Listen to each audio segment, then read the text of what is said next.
because, well, it's video games and stuff. Okay, so they're in a thing, and Alright, so we're back. Fork Knife is where we left off. So let's continue. So here's our second There's More Than One in the Game series. Being Assassin's Creed feels weird. We had a single Mario game yet? No. Oh. Paper Mario. Oh, that's not Mario. Paper Mario Thousand Year Door. Not Mario. I mean, it's a Mario game. It's just not that's a lot of sausage. Classic Mario game. Street. Oh no, you read Fork Knife. Do you need to do all the reading while you're eating? Or? You read Fork Knife, I forgot. Set in Rome during the 1500s, Ezio, now a master assassin, takes the fight to the Templars, attempting to rebuild the Assassin Brotherhood in Italy, liberating the city from their tyrannical reign. Why we like it. Assassin's Creed Brotherhood is unlike any other Assassin's Creed game. Sure, it has hidden blades, massively oversized hoods, and extensive parkour. But the Brotherhood also has recruitable allies, which completely change how many experience the classic franchise. After all, who wouldn't want to rescue tons of innocent civilians and turn them into deadly assassins to help destroy the faction that rules Italy? Maybe people who didn't have a problem with the Italian leadership at the time? I don't know, because I don't know anything about it. Samples from sticker mill. Oh, boo. I forgot there's ads still. Designs will look in real.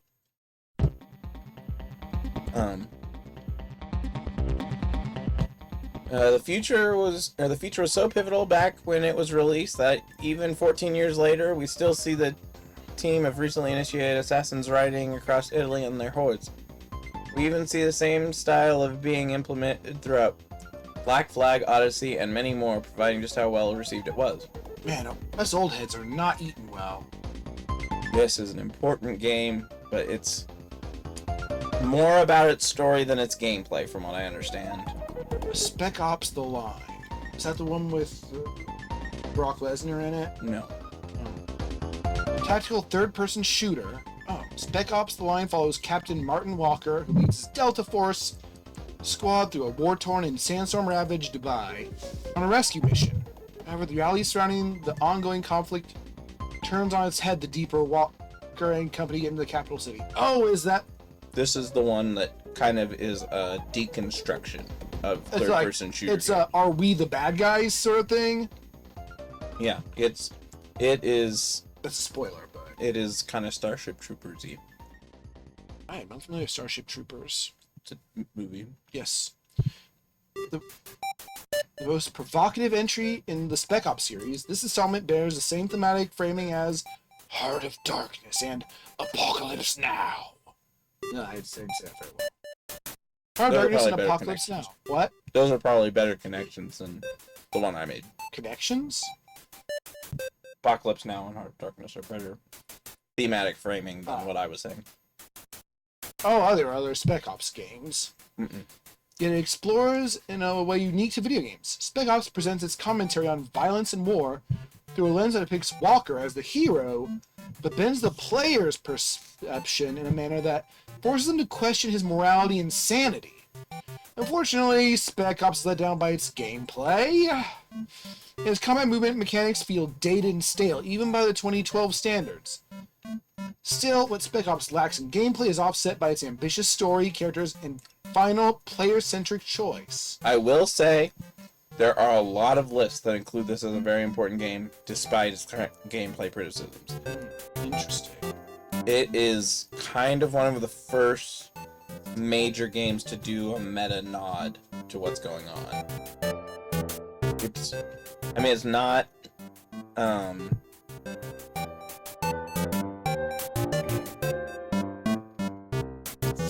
The really, really, really influential GameCube horror game, Eternal Darkness. Eternal Darkness Sanity's Requiem, doesn't go quite that meta, but it definitely is playing with the player's head. It's not going to pretend to play with your volume. Got it. No. I don't know this game. I don't know this game. Rings a bell? Well, I can't say anything about this, but Lucas Pope. I'm gonna finish my sausage for a second.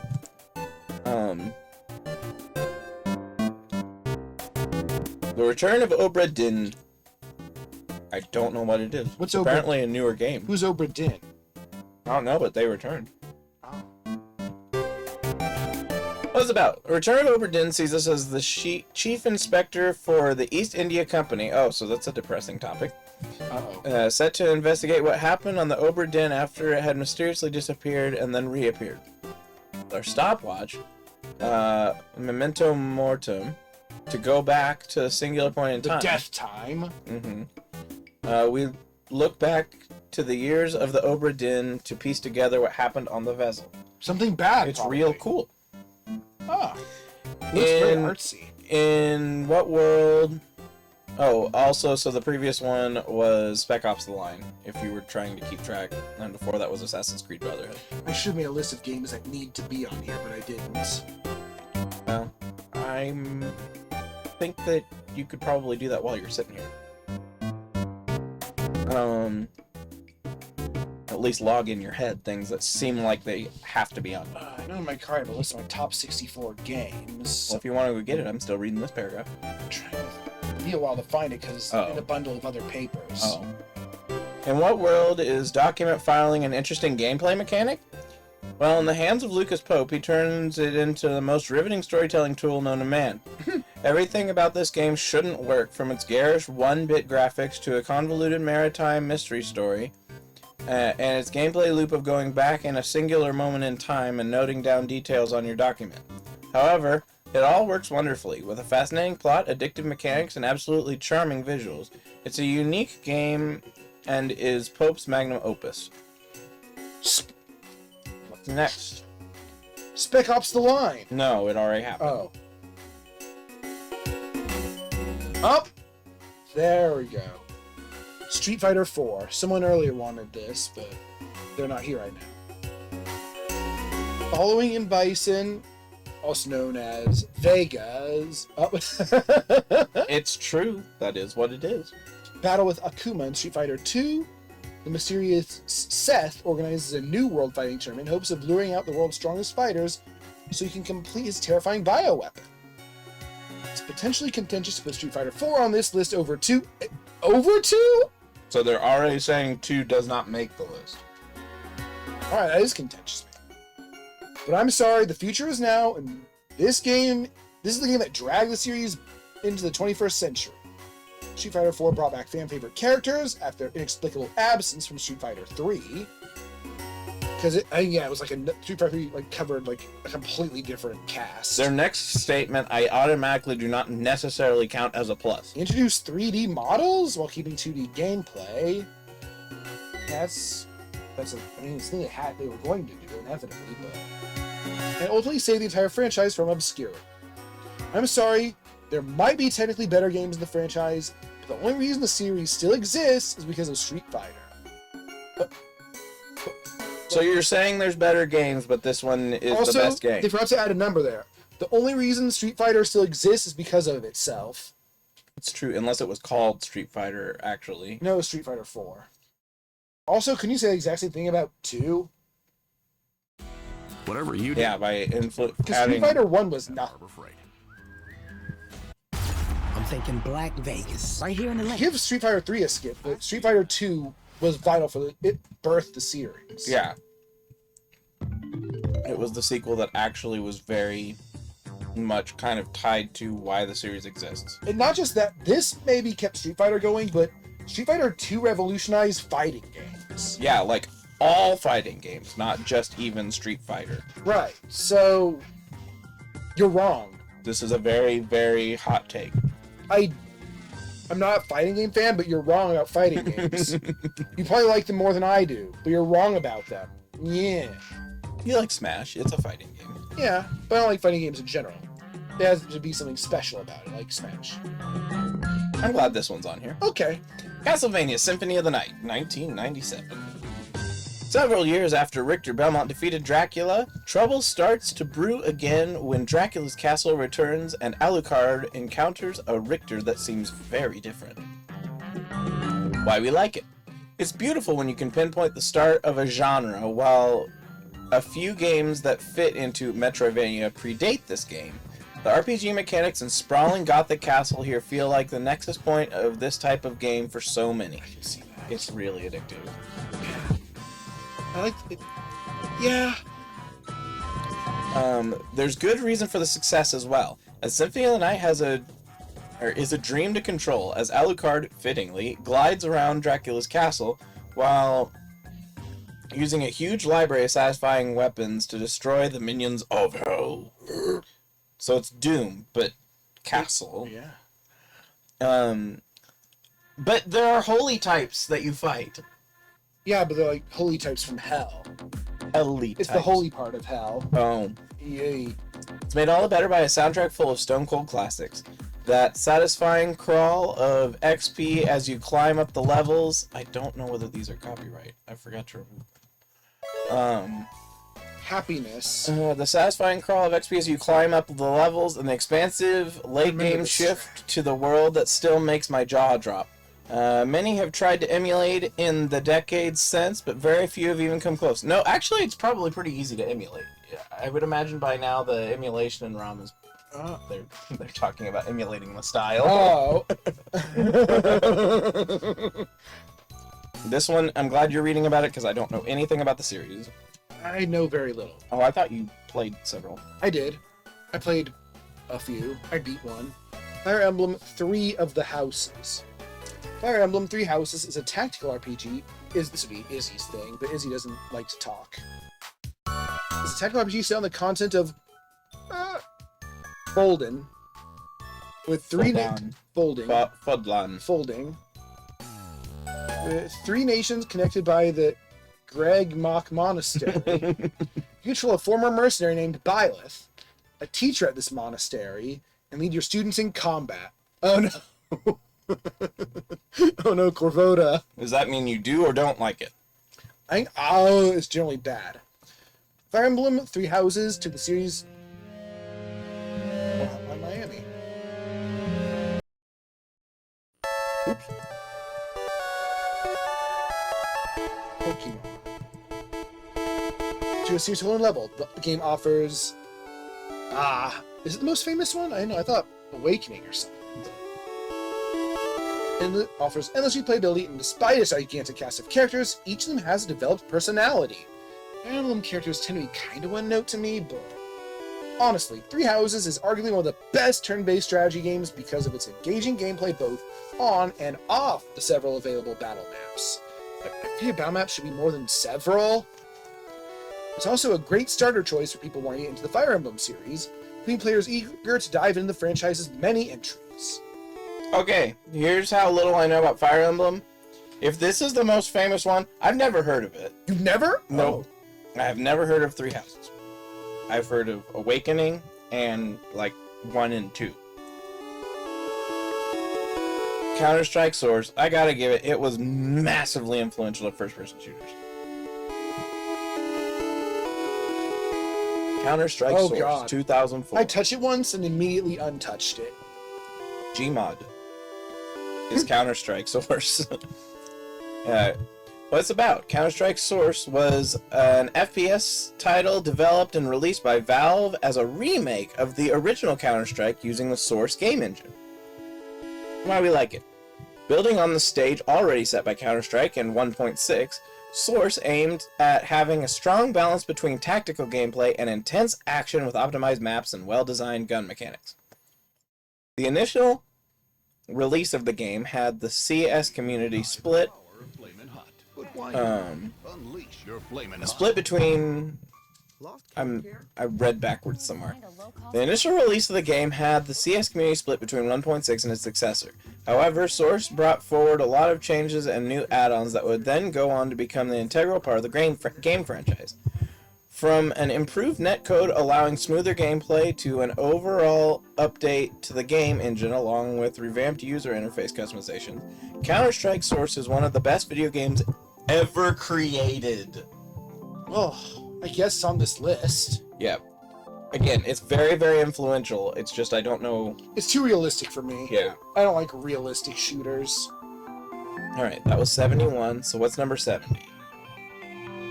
Freedom Planet. Okay. What? Oh, it's that one game I forgot existed. The only thing I know about this is I had I know a person who I watched online that would like to sneak onto other people's ships and draw dongs on their map and then leave. He's a ghost. That's very sweet. I know it's an MMO.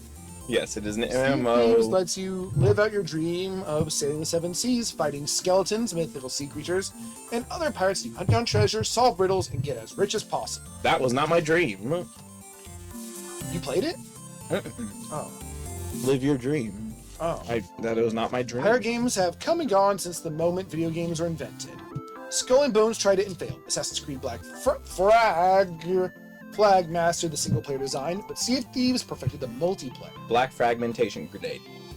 Sea of Thieves is a masterclass in how to perfect a multiplayer PvP pirate adventure, all while catering to every type of player. What if I'm not interested in pirates? Its PvP is epic. What if I'm not interested in PvP? Its quests are exciting, and its adventures are unforgettable. In Sea of Thieves, you make the story great.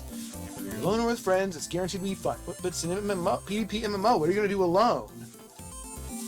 There are a lot of people who play MMOs If you've alone. never played Fire Emblem, I recommend the latter GBA games, Echoes or Awakening as the intro point. My intro point was Awakening. Three Houses is okay, but it's more anime than the other games, it seems. Does that mean that they like have important story beats and they're like, I don't want to talk about it for like half the game, and then it suddenly becomes important that they spoke about it a lot longer ago, but they just refused to? Because that's a very anime thing. It's happened in like almost every anime game we've streamed. But for me, the biggest thing is I'm not very big a fan of turn-based strategy. There are very few games, and almost all of them are related to Disgaea, that I care about that are turn-based strategy. This is not turn-based strategy, but there is an accordion. What? Oh yeah, he does have an accordion. That is a fact. That is a true statement. All right, 70. So what's the nice number? Leisure Suit Larry. It could have been a really good idea, even if it wasn't a really good game, just because we just thought this was funny, lol. That's the whole caption. Alright, this seems like it was a very influential game. Yeah, right? a lot of people say this is the Kingdom Hearts. Hearts game. This is the game to play if you're not The going to issue is invest. the main character has zero personality, so other characters just talk their personality at you. That makes it sound like they have 1 to 3 defining traits, and that's it. I feel that's all Fire Emblem characters, kind of. Oh, and it's the backgrounds are horrible. Yeah, I feel that's most Fire Emblem. I feel the characters just Are all one note, is what he said earlier. yeah, 1 or 2. But I guess your main character might have more personality than the other ones. Oh yeah, you did the last one. That's why we weren't reading Yes. it. I didn't see it. I did. What it's about, Kingdom Hearts 2 reunites the players of Sora, Goofy, and Donald as they try to put a stop to the sinister machinations of Organization 13 in one of the most confusing game series of all time. Thanks, Squenix. I knew you could do it. Kingdom Hearts 2 holds an important place in the JRPG history. Originally launched on the PlayStation 2, Square Enix pushed the boundaries of what people thought a console was capable of visually, while also telling a rich and emotionally driven story that made no sense. What makes Kingdom Hearts 2 particularly special is the main character's moral compass. Players were able to connect to Sora and his drive to save and protect his friends as he battled against foes he couldn't understand. Kingdom Hearts 2's influence can be seen almost every JRPG today. It remains the best title in the series without question. So his moral compass, Without question. but like his moral compass, I don't get how that get it figures into. either. But it's the friend wants to protect his friends. That doesn't Yeah. happen much in video games. I feel like that's like a lot of video games. Yeah. Also, the Keyblade has got to be one of the dumbest, fancy, Most weapons. incomprehensible weapons from one of the most incomprehensible games. It's so confusing, the Kingdom Hearts series, that people who are fans of the series will say the story doesn't make sense. First of all, it's not a blade. It's not sharp. It's a bludgeon. Second, that handle. The handle doesn't make sense. What? Like the shape, if you're going to swing it, like the guard pointing towards you is going to get in the way Oh, of your because wrist. of the fact that the guard blocks your wrist? I see what you mean. Yeah, you're going to like hit him with the side of it. It doesn't work. It's like But they all have it, so it must work. committed to ensuring our tools are expertly engineered. We're committed to ensuring our tools are Number expertly... one tool store. Oh no! The better battle music. The next one is a gym leader. What's our gym leader? I know what it is, but you didn't see it. It's Michael Jordan's second cousin. What? No, it's Yakuza 0. I've been told this is the game to play if you haven't played a Yakuza game. So I know I'll give nothing him that. about Yakuza except it's really mean. It's apparently like not quite Saints Row 3 crazy. It might be. But it's a goofy like you have this game this similar rival to villain the- character, Mad Dog Mishima, and he like one player is Is that where you got the name from? what? Mish. No, that's from the things. They came up with that name, not. But just they're like just while outside, there are a bunch of these giant traffic cones in the street, and your main character's like, what the hell? And then like your rival just sort of lifts up one of the cones, walks out from under, and he's just all menacing and such. And I'm just like, what is happening? I've debated going and doing this game. It would be a game that Shin and I would have to do because it's. Izzy loves it. Oh, does he? Yeah, Really? he's played it. Have you played it? No. I think it would be worth trying out. Set amid Japan's economic bubble era, oh no. Yakuza 0 takes place in the seedy underbelly of Kamurocho and Sotenbori. Its hero players are introduced to our two Tojo clan protagonists, the fiercely loyal Kazuma Kiryu and the disgraced but comically unhinged Goro Majima. Oh, Majima. Yeah, and Kiryu always has this really Holy shit! This one gets its own article. he has this old Japanese scrolls that sort of scowl all samurai have in Japanese classical art. Oh, I thought you were saying the scrolls scowled, and I was like, I No. don't know what you mean. You know, the Japanese art scrolls that have samurai Yeah, scowl. they go, Yeah, Yeah. Kiryu that's his face. And I his know. face is stuck like that. And I think that's. Yeah. I think that gives him a lot of personality. We're back in Hotline Miami. No. We're out of Hotline Miami. Let's see. It's in the neon soap city streets where payers will need to unveil the mysteries surrounding the empty lot. I mean, hypothetically, the average person who enjoys the game is a payer of the If game. you're pirating or playing someone else's copy, this does not apply. You wouldn't download a car. Would you download a Kiryu? I don't know what that is. It's the main character. Well, I know that, but I mean, I don't know what that is. Payers will need to unveil the mysteries surrounding the empty lot. It could mean tree dragon. An area of land that local Yakuza organizations wish to acquire no matter the cost. That's weird. Yakuza O is everything I love about Ryuga Gotoku Studios. Oh, like a dragon, I believe, is what's known as in Japan. Where? Ryuga Gotoku Studio. Where do you see that part? Oh, you're way up higher than I thought you were. No, I'm low. Oh.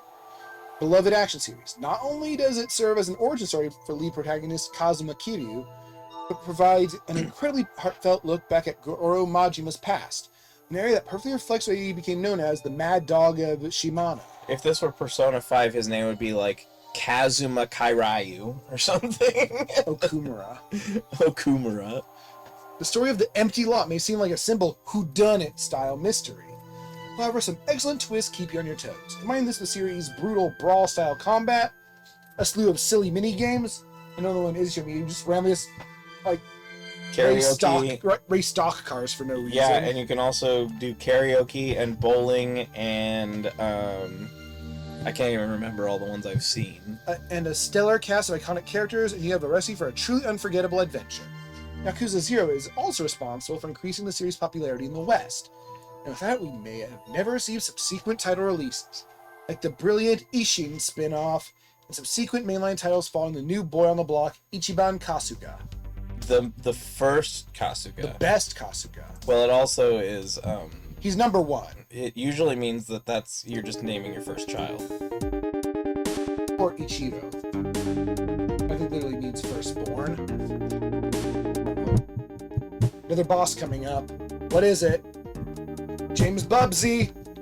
Oh no, it's James Bubsy! Oh. Okay. It's very influential. It's the one everyone says. Dota 2 influential? I don't even know. Yes. Ah. Dota 2 is what, like, I think that it's the reason that Blizzard decided to make Heroes of the Storm and things like that. Like, it's a pretty big name. Man, see, this is making me feel really get off my lawn. And the other thing that's really funny about this is, so, the two biggest MOBAs of all time both come from, like, custom maps on StarCraft and Warcraft. They better be up here. It's Dota and... LOL. Yeah, League of Legends, yes. That's But you gotta have some really fun character designs, but the gameplay is not my... I am not a MOBA guy. I'm not. Pokemon Unite also does it. Like, you play as Goodra Lapras, that's great, but I don't want to play a MOBA. Ah! Shit. Is this me? Yes. It's always you. One of the most popular titles from the MOBA genre, Dota 2 features a steep learning curve with a very high skill ceiling. Yep. And it makes it so that if you come in later into the game series, you might as well just never play it. That's how it feels to me. The game features free-to-play model, while also boasting some highest prize pools at the International, which I don't care about tournaments. Zero interest in tournaments. The only thing that ever competitively I care about on, like, the tournament scale is, like, More Hotline new speed runs. That's, like, the only thing that I care much about in that respect. Ah, it's Dylan's. Ew. Ah, it's Kirby. This is like a 25-second song. Dota features a unique blend of strategic depth with various micro and macro actions that play a massive role in the outcome of every match. Additionally, with more than 120 heroes with multiple facets and countless items on offer to choose from, possible combinations that you can create in every match are virtually endless. Dota 2 also features thriving esports ecosystem with several majors being held across the year. However, the crowning jewel of Dota 2's professional scene has to be the International, an annual championship featuring the top teams across the globe, making it one of the most viewed esports tournaments in the world. That's And important. It's important, but Not to us. I don't care. I don't. Coming up is yet another game neither of us have touched. Although I know some about it. There's something I was gonna comment on, but I don't remember what it was. I don't care much for the character design. I've never seen the appeal of gratuitous blindfolds. What about the fact that there's like gratuitous no clothes on women in a lot of games? I mean, I'm indifferent to that. It makes as much sense. Yeah, but I prefer that to gratuitous blindfolds.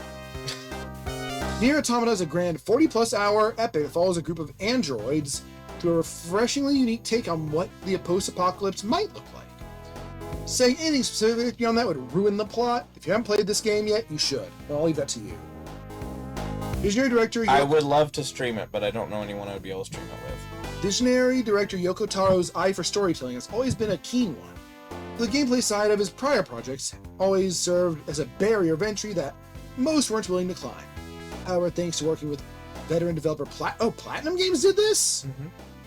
Taro was finally given a backbone that could support his storytelling ambitions to deliver one of the best narrative experiences ever made. Along with an ever-changing gameplay experience that throws surprises at the player for dozens of hours. Nier Automata is one of the only games that comfortably hide 80% of its story behind starting a new game plus. Starting a new game, I wouldn't have it any other way. So, I don't remember if this is the Nier game that has the, like, mind blow ending that everyone was talking about. I think it does. But I do know that the series has apparently had some pretty amazing narrative. Are there other games in the series? Yeah, Nier's a series. I haven't heard of any other games in the series. Action role-playing game. Yeah, Replicant and Gestalt. I have not heard of it. No. Oh. Yeah, there's... How many Back on games Hotline are there? Miami. Of course. It's like half the list. No, actually, it's not. Oh, There wow. are quite a few, but it is not like the majority of the list. What are we doing? I was trying to see how many games there were in the It series. sounds like there were 3. Anyway, yeah. So, yeah, it's not the only one in the series. I did know that. Great. Garden Story. Good game. Carver Fisher. Oh yeah, you did finish this. Eco. I would imagine more people would put Shadow of the Colossus on a list than Eco. I know far less about Eco, and I know that it's a like sleeper cult hit.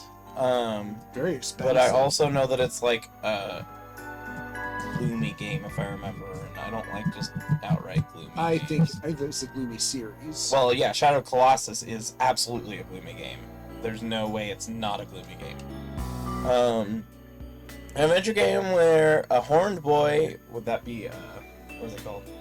Tiefling? I guess. Yeah. Seeks to rescue a princess from a second fortress A where they are... secured Oh, fortress. no, it's the second one. Oh. A secured fortress where they are both imprisoned. Part of what made Eco so special was its insistence on being different from other games of its genre.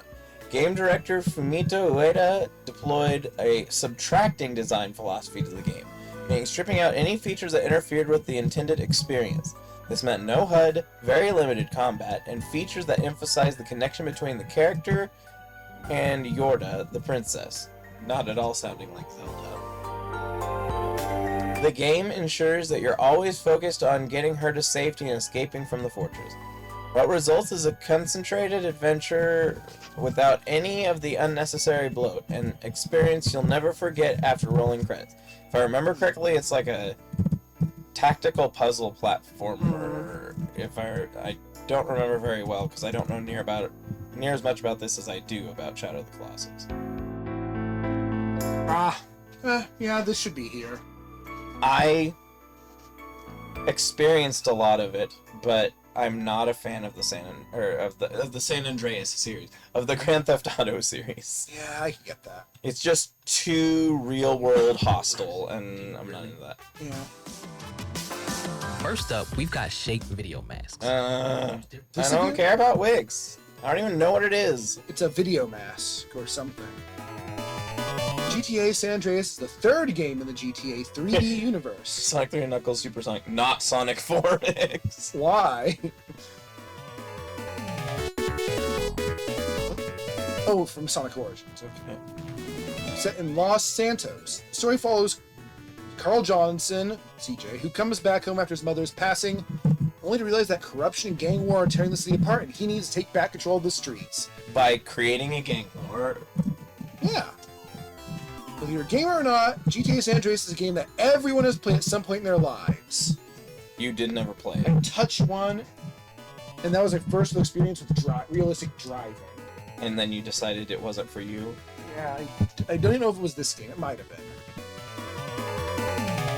It tells a compelling story with a plot twist that hits you like a gut punch. However, the main draw of San Andreas, as the case in any GTA game, is its open world. That does apply here, I feel. Yes, it's very important to this series. The graphics may look dated, but the attention to detail is impeccable. San Andreas features a dynamic body mechanic that allows CJ to gain or lose weight in real time. Is that really... It's that just showing significant details. Does that make the game better, though? This is a mechanic that hasn't been seen in any Rockstar titles since. I wonder, maybe because it wasn't important. And it used resources. Features like this are one of the reasons why San Andreas still holds a special place in many players' hearts, because you can get fat by eating food. It's true. Ooh, really? Hey, finally a game that actually gets me able to invest in this. And this is a game that we may stream after a little while. A big while. Ah, man. It's the world. Is it every other song on the list? I don't think it is. No, but there's a lot of it. He's looking at you. Down Y, down, down Y. Love this soundtrack so much. Was this me? Yes. Ah! I I didn't see it. didn't either. Our viewers might have. A turn-based JRPG full of dungeons to explore and a compelling life sim gameplay. That's what it's about. Yeah. It sounds more like a description of what the gameplay is. Why we like it. Persona 4 Golden is a fan favorite entry in the Persona franchise. It's his favorite. Yes. And it's easy to see why. Whether it's the small town setting of Inaba, the lovable main cast, or the excellent turn-based combat, there's so much to love in this JRPG gym, and it's not as gloomy as 5. No. Persona, I would recommend starting with this game over 5. A lot of people say 5 is like the number one iconic game that you gotta play, and it's super pop culture popular, but this game has a much more comfortable tone. Daisuke? Oh. That might actually be a Hotline Miami, just not under the Hotline Miami. Oh. There. This was like my favorite map. What begins as a quaint countryside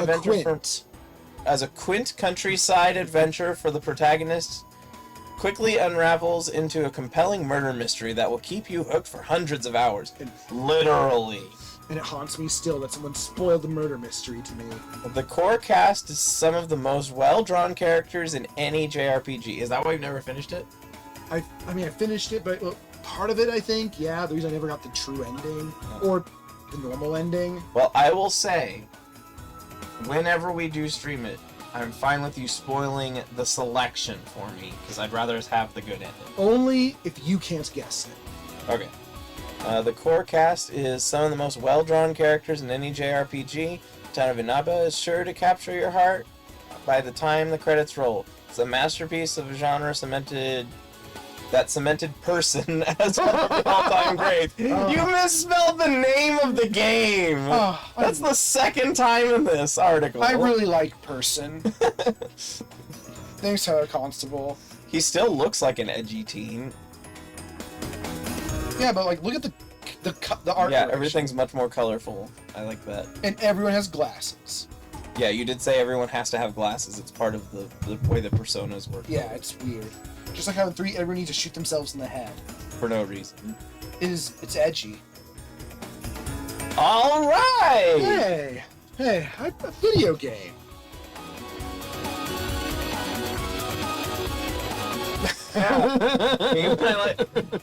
Me when I try to spell things correctly on my phone and it deliberately uncorrects my correct text. Frequently. Person is one of the all-time greats. A sequel to Gearbox's Borderlands. Borderlands 2 is an action-packed looter shooter that takes place now 5 years after the original game and tasks players with adventuring across the planet of Pandora to stop the tyrannical handsome Jack. Oops, sorry. What? Oh, you're right. Borderlands 2 takes everything great out of the original Borderlands and amps it to 11. There's even more loot to find, new vault hunters to play as, and the vibrant world of Pandora to explore. And you can just, like, when you're bored, go on there and just, like, snipe random targets from a really long ways away, and it's still satisfying. Handsome Jack is not only the best antagonist in the franchise, but well, the worst. Yeah, he's like the He's a good epitome villain. of an unlikable character. He really gets you excited to kill him. Yeah, and the thing that got him upset is not the thing that got me upset. I mean, I wasn't surprised it got him upset, but it was the thing that got him upset, and I did not... I mean, I was sad about it, but it wasn't the thing for me. One of the very best video game characters of all time. Your mileage may vary. I mean, there's a lot of people who... I mean... He's very best memorable. characters of all time is immediately your mileage may vary. Yeah, I mean... Because some people say, for example, that... he has a very strong character. Final Fantasy VI villain. Kefka. Kefka Palazzo? Palazzo, I think? I don't remember his name. Is like... Clown. Is like the greatest villain of all time. And then there's other people who say he's influential. And then there's other people who say, like, Sephiroth is, and I really don't think Sephiroth is as compelling as a lot of people make him out to be, as a fan of Final Fantasy VII. Sometimes less is more. I'm a big fan of Dr. Eggman. You just like his silly teeth. No, I like most things about it. Yeah, no, you do. He's not a And you deep were character. really, really satisfied in Frontiers that he had, like, humanizing personality traits. I like a villain who has fun, Yes. which I guess is most of the iconic villains. Like, Handsome Jack enjoys being an ass. Although, does Dr. Wowie have fun? Dr. Wily is not nearly as good of a villain. He doesn't really have a lot of personality. He has a... He instead of putting all his points of personality, put them in eyebrows. Yes. He does that, which is great. His narcissistic but charming personality makes every interaction memorable and ultimately results in the story being one of the best in the looter shooter genre. I'd say today it's like fans have decided 2 is better than everything. Like, I loved Tiny Tina's Wonderlands. I brought it up to other people and they said, well, it's not 2. Oh, I think Wonderland's a lot I better. really liked Wonderland. I just like the customization. I like the environment. I liked the charm. I thought there was plenty to do. Oh, It was Dustin Wa- Really? we haven't played the bonus episode. Yeah, we haven't played. There's like 3 bonus episodes we haven't There, played yet. yeah. We haven't even done the Prodigy one, which I really wanted to do because I could post the loot that. Pokemon. Oh no, Deltarune. Those are also acceptable. It ultimately results in the story being. Oh wait. Ultimately, this is even more Borderlands on a huge scale with a standout villain and countless content to enjoy. Alright, this is fine. It's A one of my little favorite high. leitmotifs I feel it's a little high, but on the list. yeah. It's a good game, but I wouldn't say it's a masterpiece. Or maybe It's considered the masterpiece of looter shooters. Oh. Like, of all looter shooters ever, it is the one. I gotta say, like, the OP8 difficulties just scale horribly in my experience. Yeah, they just- get really, the point where really just- unnecessarily difficult. it just makes, it's one of the things where difficulty basically means just your attacks do shit damage. Yeah, it's like, once you get past OP4, it almost becomes, do you really want to do this? But yeah, that leitmotif that's in that song is one of my favorites in Deltarune. Civ 4. I'm gonna go see if I can't get my, Okay, my next thought is, are they going to include Civ 5 as well? Because Civ 5 is the one that, like, everybody raves about. Is it okay if I disappear for a bit? What are you doing? Getting my, Finding your list? well, no, I guess my favorites isn't my list of the best games, it's just my favorite. Well, the That's other not thing is, same. then you wouldn't be able to react as I read them. Right. Like I said, just make a list. Type on your phone games that sound good that you haven't seen show up yet. There's Gotcha Force. That's not actually a good You game. would not want Gotcha Force on this list. Why wouldn't I want it? I think it'd be hilarious. Does it deserve it? No. That's what I mean. Oh. Like, if you were, Yeah, if it's you not were, a this good list game, is taking I just itself like seriously, then. Alright. Civilization 4. So, I have no experience with 4. 5 is the one I I played. see 5 Beep, is very Beep, good. Beep, Sputnik. It's true. The fourth installment of the incredibly popular turn-based strategy game series, Civilization 4 by Sid Meier's, allows you to build your own mighty nation. Will you pursue peace, head to the stars, or conquer the world? The choice is yours. Civilization is a very interesting game in how you can strategize on it, because it's not a game you win by combat. You can win by combat, but that is, like, only one of several different choices. And so I do have to give credit that it is a very interesting game as far as considering, like, what your plan is in the game. I almost always did either culture or science when I wanted to play the game. And I spent quite a few hours playing it. Commercials. Oh, but it's a song you like. So crunchy. You used to call it farty. Did I? Yes. Huh. Civ 4 is the game that modernized Civilization series and has arguably cemented its position in the pantheon of RTS games. The game offers beautiful 3D graphics, an elegant UI, improved AI, although Gandhi is still a bit new-cappy, that is an icon of the series. The introduction of religion also added a fun new mechanic to the game. Still, while gameplay is brilliant, it's not what we remember most about the game. No, it's Leonard Nimoy's iconic tech quotes. My personal favorite, beep beep Sputnik. I don't get it. If they put it on there just because of that, Leonard Nimoy is the person who played Spock. Yeah, I know. Tom person. All right, what's the next one? You can keep typing if you want me to read a couple. No, I will. Wait.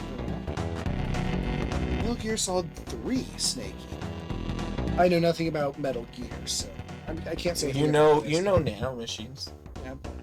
Metal Gear Solid 3 Snake Eater is a stealth action game set during the Cold War. See, I didn't even know that. In which players take control of Naked Snake. What? It's not a myth. It's literally like a glitch that just kind of became a popular joke. Yeah, is like peacefulness score would underflow once he discovers democracy. Yes, it underflowed by 2 and then became the highest it could possibly be in any aspect other than. So he immediately +1. got nukes.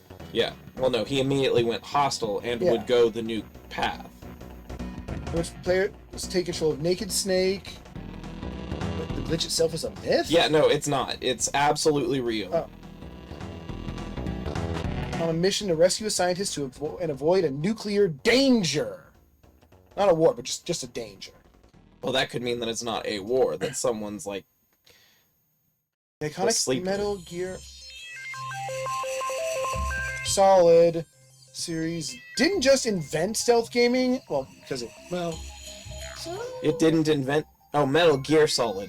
Well, Metal Gear as a series, hypothetically, maybe, but Metal Gear Solid specifically would be after the original Metal Gears, which had really confusing things. I don't know if Metal Gear had stealth in it. Metal Gear, to get past a guard, you had to find an owl and make it hoot, which made the guards think it was night and leave. Even if it was hypothetically daytime. That just...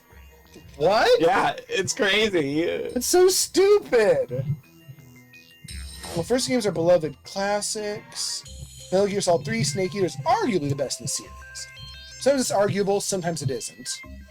This prequel introduced a groundbreaking survival system where managing food and medicine added unprecedented realism.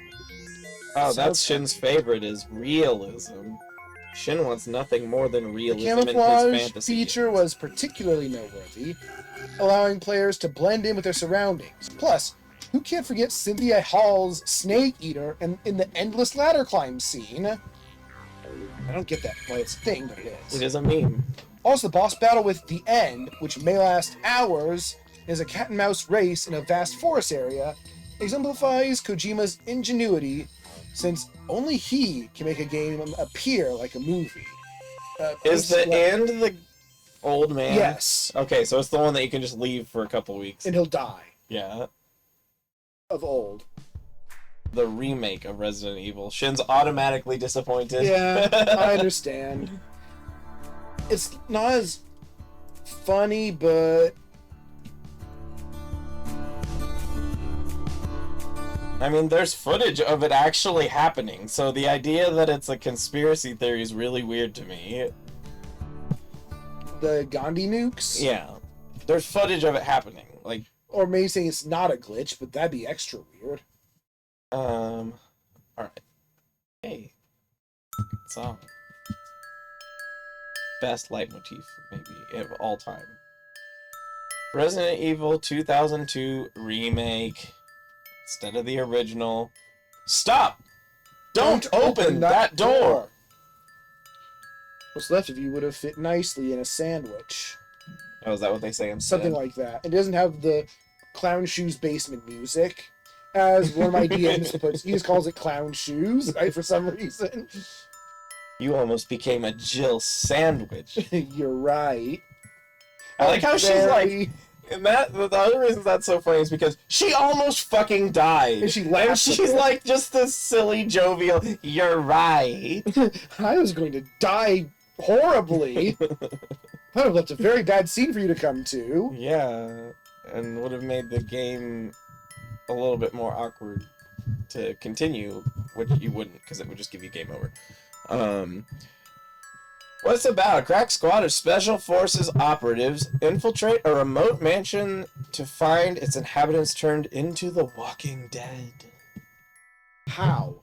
Rarely do remakes succeed in bettering their original counterparts, but Capcom pulled off exactly that feat in 2002's Resident Evil. I don't know that it did, though. It brought so much down. Campy horror goes with horror, historically. Horror movies have had tons of campy, schlocky games, or schlocky films. So it's not like it's unlike the genre to have camp and silliness going on.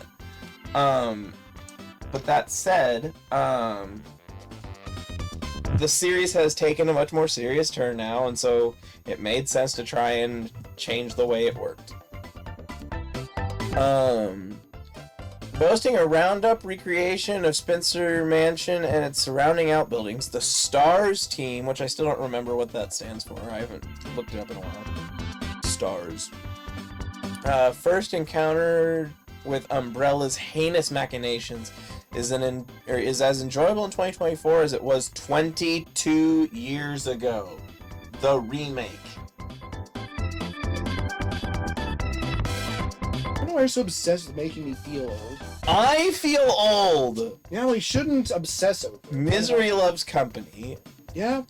Well, that's a toxic viewpoint, so cut that out. Or I'll call you out on it. And I will continue to do it anyway. But then that's hardly surprising, is it? That I would continue to do it anyway, but also that's what it says here. This is, after all, an ambitious remake of a survival horror title that helped to popularize the genre. Capcom came close to one-upping itself with its stellar remakes of Resident Evil 2 and 4, but still hasn't quite managed to capture the magic that lives inside Spencer's zombie-infested home. So, where are Silent Hill 2 and 3 going to be on the list? Because they're like the ultimate survival horror games. They're not here. Do you know that? No. I was gonna say, did you start cheating? Gao 2. Another game none of us have touched. Although I do know some about it. I don't. I know they're referring like aliens. And that they're giant men everywhere. They are called locusts. The The aliens, men. not the men. Acting as a sequel to Epic Games. Oh, it's Epic Games? Yeah. Breakout Xbox 360 hit. Since starting the farmer's dog has lost so much. This is why Woe. Rossi Village sends Marcus and his crew back into the depths of the earth to combat the locust threat. From big set pieces like getting eaten like a giant worm. What? Getting eaten like a giant... I think they mean by a giant worm. They're getting eaten as a giant worm. What? Yeah. I The same way a giant worm would be eaten, that's how you get eaten. I find a lot of errors in this. Yes. Just needed more editors. Yes. Like a couple more. Or just us. Someone to read it out loud. To the rare quiet character moment, it's a roller coaster that keeps you glued to like a giant worm. Gears 2 is often seen as the pariah of the series. What? With its cliffhanger ending, leaving some players reeling. However, the game has aged like wine over the years. By having a sequel that actually came out. Yes. Its massive set pieces are arguably the best in the series, so if there wasn't a 3, 2 would have been worse. Yes, hypothetically, yes. Making the hellish struggle Marcus is forced through a sight to behold. The way these experiences bind you to Gao's characters make the third entry hit that much harder. Does that disqualify Half-Life 2 from the list? Because it ends on a cliffhanger as well. It would hurt it. That, combined with this game making significant strides in both competitive multiplayer and co-op with Horde mode, make it an essential milestone for the series. Though Gears 2 is kind of a pain to get your hands on in the modern day, that doesn't knock it at all. It's worth it, especially if you grab some friends and hit Horde mode. Celeste. That's an It's a interesting game choice. that I wanted to play, but the only person I could have do that would be Izzy, and so I could, but I probably wouldn't beat it. I'm waiting till we have a time to play it that feels like time to play that game. This brutal platformer has heavy themes of self-acceptance and perseverance. It follows Madeline as she attempts to conquer both a literal mountain and the symbolic mountain of anxiety in her mind. With a cult following in the precision platformer community. Cult following. Yeah, well, it could have said cut as far as we've been doing so far. No, they didn't make a mistake there. With a cult following in the precision platformer community, yes, it's a real thing. Yeah. Yeah, like Kaizo popularized that, whether you like it or not. Celeste is known for being both beautiful and immensely challenging. The story is emotional yet inspirational, which contrasts heavily with the tricky gameplay style. Celeste punishes the player for failure, but not to the extent where the game becomes miserable, which is unique for the subgenre. Every chapter feels rewarding to work through, both for the player and for Madeline herself. It's a gaming experience that'll test even the most seasoned players, yet it's undoubtedly worth the time and tears. M. Stoneham. What are we doing? What's the next one? What is it?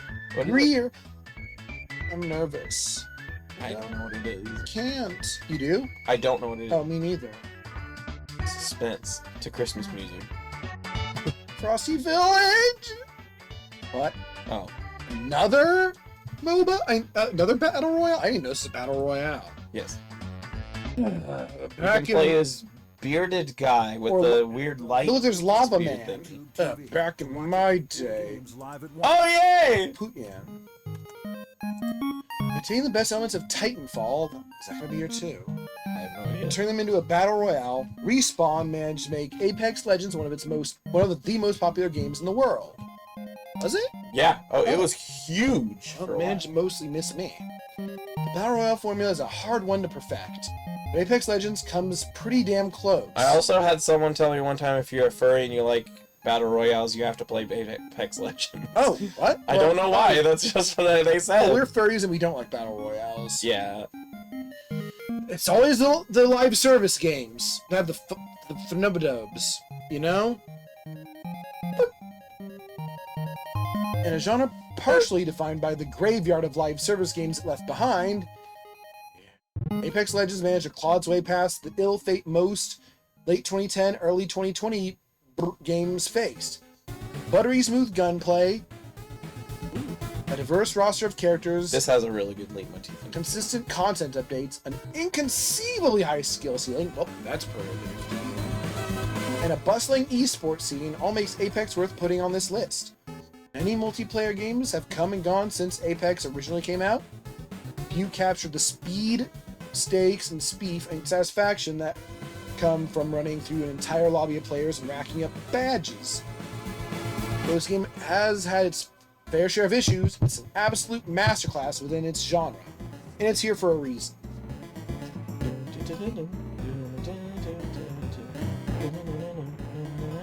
I like that part.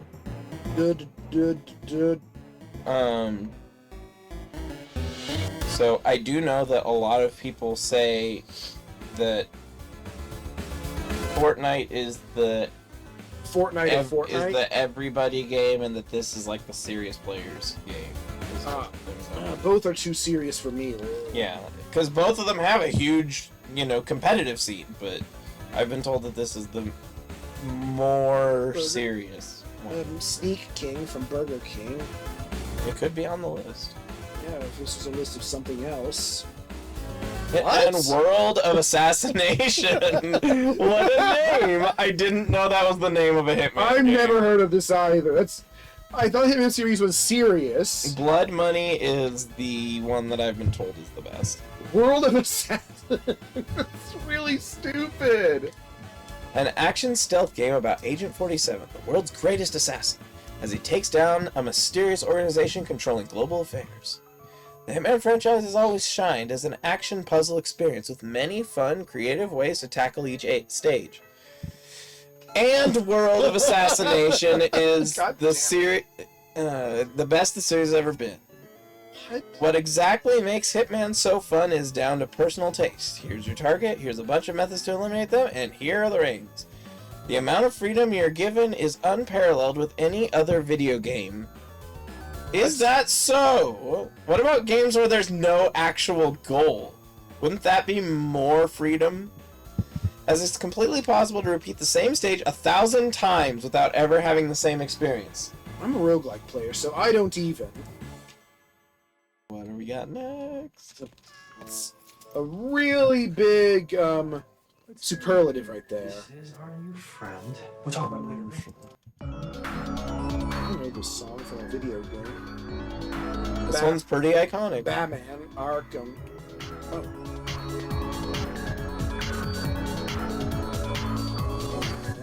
Oh, Are you no. putting Batman NES on there right now? No. Is that a bad one? No, it's like a lot of people love it, but Batman Arkham Asylum is the first game in the Arkham trilogy and made Rocksteady Studios a household name by kicking off what's considered to be one of the greatest video game stories of all time. These guys have big words, imagine. yeah, they're being very superlative about everything. It's at least it said one of. Unlike last time, what the hell? World of Assassination.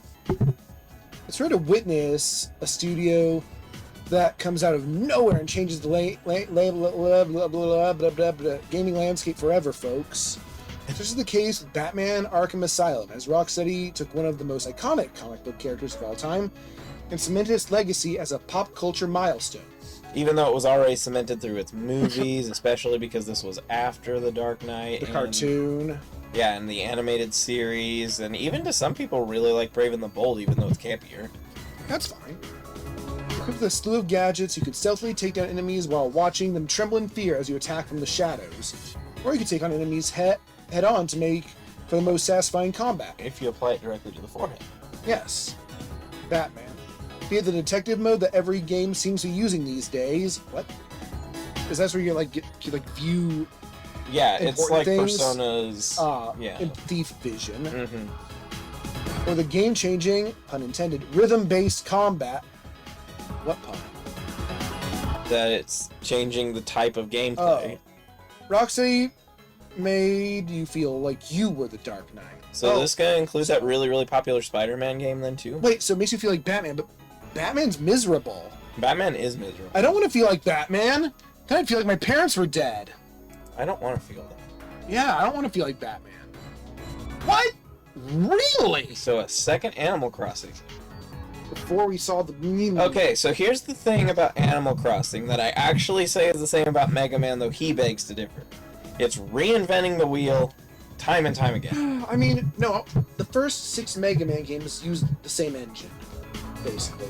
I'll say, no, Mega Man really likes the if it ain't broke, don't fix it. Yeah, approach. yeah, it's, I mean... They only will change things up when they're like just shifting to another sub-series. Yeah. And when they do that, they do change things up. Sauce Machine. This game is not going to be on here, and I will be disappointed. Or I'm going to freak out. Door stuck! Big.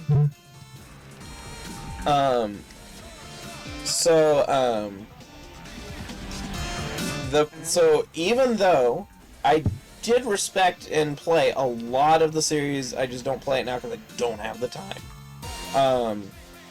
Even with that being the case, I don't know how you could have multiple different ones on here, because they're all like the more polished version of the same game. And I've played plenty of it, so I'm not acting like I don't know what I'm talking about. The only thing that's really big about this is it was global. It was massive. But if that were the case, why would you not just have it on here? Video game. Also, it doesn't have nearly as much of the 2D, 3D that I want. What? Where it's sprites, but they're vertical and they rotate. They have that in Animal Crossing? I think that the first one. I know, like A Smash little Bros. Loved it. I know. I don't care for it, though. I love it. Dude, It goes all the way back to like Wolfenstein and stuff. dude. Yeah. Dude. So Animal Crossing New Horizons 2020, I have announced for both of these games now. That's because you're the video games. I am it's the quirky.